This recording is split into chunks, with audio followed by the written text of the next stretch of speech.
ఇది మన హిందువుల ఐక్యత చాటడం కోసం హిందూ యొక్క శక్తి ప్రదర్శన ఇది.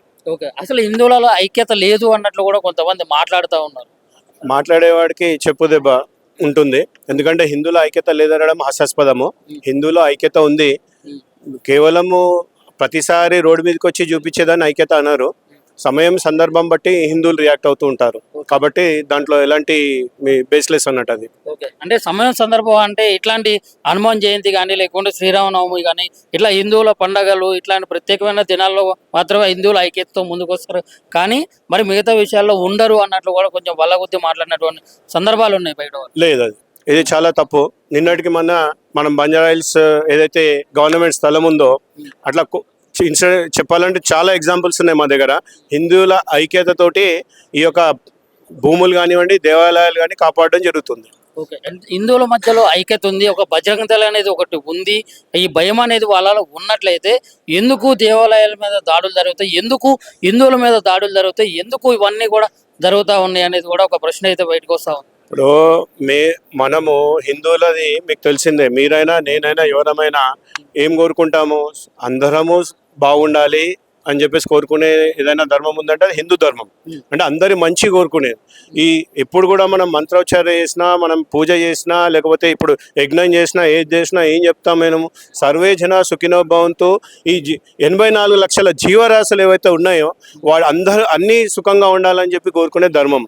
కాబట్టి మనము మూర్ఖత్వంతో కాకుండా కొంచెం ఆలోచించి వెళ్తాము. ఎందుకంటే మనకు ఒక మనం సంస్థలో ఉన్నాము, అలాగే మనకు అంటూ ఒక కాన్స్టిట్యూషన్ బాడీస్ ఉన్నాయి, వాటిని మేము గౌరవిస్తున్నాం.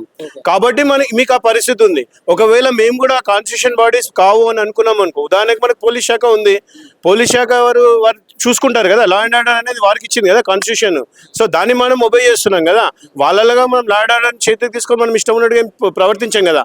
ఒకవేళ ప్రవర్తిస్తే దాని పరిస్థితి వేరే ఉంటుంది. ఓకే. ఇప్పుడు గతంలో కూడా శోభయాత్ర అండ్ రథయాత్ర చేసినప్పుడు ముస్లిం ప్రజలు ఉన్నటువంటి ప్రాంతాల్లో వెళ్ళినప్పుడు ఎన్నో రకాల ఇబ్బందులు అయితే ఎదుర్కొన్నటువంటి సందర్భం అయితే ఉంది. మరి ఇప్పుడు ఇంత పెద్ద భారీ ర్యాలీ తీసినప్పుడు మరి ఎటువంటి ఇబ్బందులు ఎదురవ్వవు అని చెప్పేసి మీరు ఎట్లా భావిస్తారు?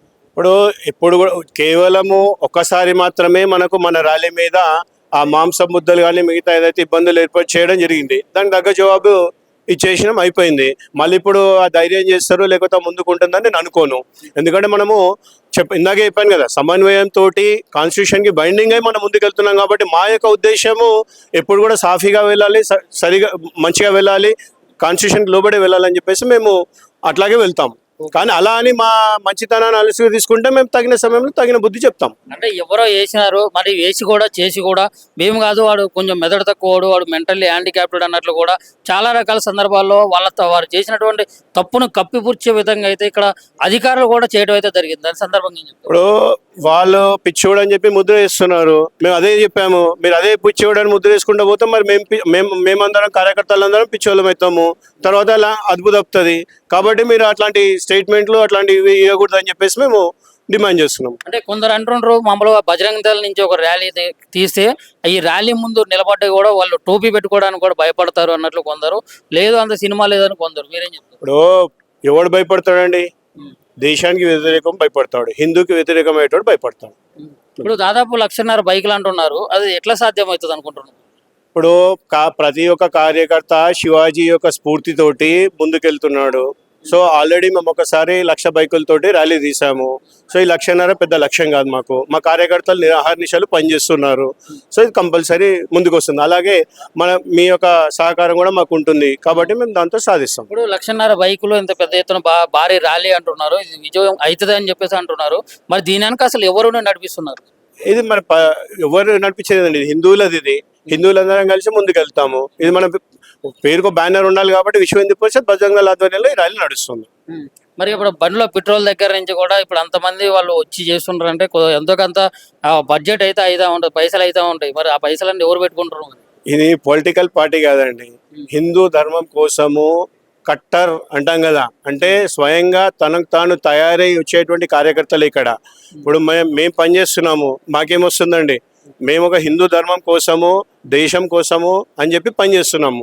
కాబట్టి మా యొక్క పెట్రోల్ మేమే వేసుకుంటాము, మా యొక్క తిండి మేమే తింటాము, వస్తాం. అంతే తప్ప మాకు ఎవడు పెట్రోల్ పోయించడమో లేకపోతే ఎవడో ఏదో ఇస్తే వచ్చే ఇది కాదు మాది. ఇదేం పొలిటికల్ పార్టీ కాదు. శాంతి భద్రతల విషయంలో మరి పోలీసులు అనుమతి ఇస్తారా? 1.5 బైకులతో ర్యాలీ, భారీ ర్యాలీ అంటే అందులో ఒక భారీ బహిరంగ సభ కూడా అంటున్నారు. పోలీసులు మద్దతు ఇస్తారా? ఎంతవరకు ఇస్తారు? చూడండి, ఇది ఇవాళ కొత్త ర్యాలీ కాదు పోలీసు అనుమతి ఇవ్వడానికి, మద్దతు ఇవ్వడానికి, లేకపోతే ఇంకేదాన్ని. ఆల్రెడీ 22 సంవత్సరాల నుంచి పోలీస్ శాఖ సమన్వయంతో మా యొక్క కార్యక్రమ స్వరూపము వాళ్ళకు ఇంటిమేషన్ అనేది మేము ముందే ఇస్తాము. వాళ్ళ యొక్క సమన్వయంతో మేము ముందుకు సాగుతున్నాం. కాబట్టి ఎటువంటి లా అండ్ ఆర్డర్ పరిస్థితి కానివ్వండి, మిగతా ఈ విషయాలు ఏమి ఉండవు. ఎందుకంటే మనం చెప్పేది అదే కదా, మనది విచక్షణతో ఉన్నటువంటి ర్యాలీ. మన ర్యాలీ హిందువులందరూ విచక్షణతో పనిచేస్తారు, విచక్షణగా ముందుకెళ్తారు. కాబట్టి అట్లాంటి అవన్నీ ఏమి ఉండవు. ఇప్పుడు మీరు ర్యాలీ తీస్తున్నటువంటి ప్రాంతాల్లో వాళ్ళు బహిరంగంగా ఇట్లా బీఫ్ మాంసం ఇట్లా చీకులు తగిలించి మరి బహిరంగంగా అమ్ముతూ ఉంటారు. అప్పుడు అటువంటి సందర్భంలో ర్యాలీ చేస్తున్నప్పుడు మీ కార్యకర్తలు కానీ మీరు కానీ చూస్తే మరి అక్కడ ఆగి ఇక్కడైనా కానీ ప్రశ్నిస్తారా, లేకుంటే చూసి చూడనట్లు వెళ్ళిపోతారా? చూడండి, ఇందాకే మీకు చెప్పాను మేము చట్టానికి లోబడి పనిచేస్తున్నాము. అంటే ఇప్పటి వరకు మీరు ఉదాహరణ తీసుకోండి, అయోధ్య రామ మందిరం కోసం మేము 500 సంవత్సరాల పైన కొట్లాడినాం. దానికి ప్రాణాలు అర్పించినటువంటి వ్యక్తులు కూడా బజరంగ దళ్ కార్యకర్తలే. అంటే మేము ఎప్పుడు కూడా సామరస్యంగా ముందుకెళ్లాలనే దీంతోటే వెళ్తున్నాము. ఇప్పుడు ఆ సిచ్యువేషన్ వచ్చినప్పుడు అప్పుడు చూద్దాం. ప్రస్తుతానికైతే మేము ఏదైతే లా అండ్ ఆర్డర్ ఉంది, గోరక్ష చట్టం ఉంది, మాకు ఇంకా నమ్మకం ఉంది. మా నమ్మకం నశించినప్పుడు మేము అప్పుడు ఎలాంటి చేయాలి అప్పుడు చేస్తాం. తింటూనే ఉండడం ఎట్లా ఉంటుందండి? ఇప్పటికప్పుడు మేము నిన్నమంటేనే ఒక రోజుకు కొన్ని వేల ఆవులను మన బజరంగ దళ్ కార్యకర్తలు, గోరక్ష కార్యకర్తలు ఆపడం జరుగుతుంది. అంటే మా శక్తి మీద మేము చేస్తున్నాము. కాబట్టి దీంట్లో మీరు ఒక పర్టికులర్ షాప్ని తీసుకొని లేక పర్టికులర్ ఇది తీసుకొని వాళ్ళు తింటున్నారు చేస్తున్నారు అనడం కాదు, ఓవరాల్ పిక్చర్ చూడాలి. అంటే సుమారుగా మేము గత సంవత్సరము 1,00,000 పైగా ఆవులను కాపాడినాం. మరి అది ఎక్కడ పోయింది? అది అంటే 1,00,000 ఆవులు అయితే పాజిటివ్ కూడా ఉంది కదా, ఉంటుంది. ఇది కూడా మేము సాధించామని చెప్పి మేము చెప్పట్లేదు కదా. ఇప్పుడు గ్రామ స్థాయి నుంచి అసలు ఈ ఆవుల్ని పెంచేది హిందువులే, ఆవుల్ని అమ్మేది హిందువులే. మళ్ళీ పైకి తిరిగి తింటున్నందుకు మీరు అమ్ముతుండ్రు కాబట్టి మేము తింటున్నందుకు మీరెందుకు ప్రశ్నిస్తారు అన్నట్లు కూడా ఒక క్వశ్చన్ అయితే రేజ్ అయింది. దానికి సంబంధించి కూడా మన యొక్క గోరక్ష విభాగం ఏదైతే ఉందో రైతులలో అవగాహన కార్యక్రమము, అలాగే మన యొక్క ఇప్పుడు ఆర్గానిక్ కల్చర్, ఇప్పుడు ఆల్రెడీ మనకు తెలిసిందే, ఇప్పుడు అన్ని ఫెర్టిలైజర్స్ వేసి వీటిని పెంచుతున్నారు. దానివల్ల మన ఆరోగ్య సమస్యలు ఏర్పడుతున్నాయి. కాబట్టి గోవుని ఉంచి గో యొక్క మూత్రం ద్వారా వచ్చేటువంటి ప్రోడక్ట్స్ ఉన్నాయి, వాటిని మేము ఎడ్యుకేట్ చేస్తున్నాం. త్వరలోనే ఆ సమస్య కూడా సమసిపోతుంది.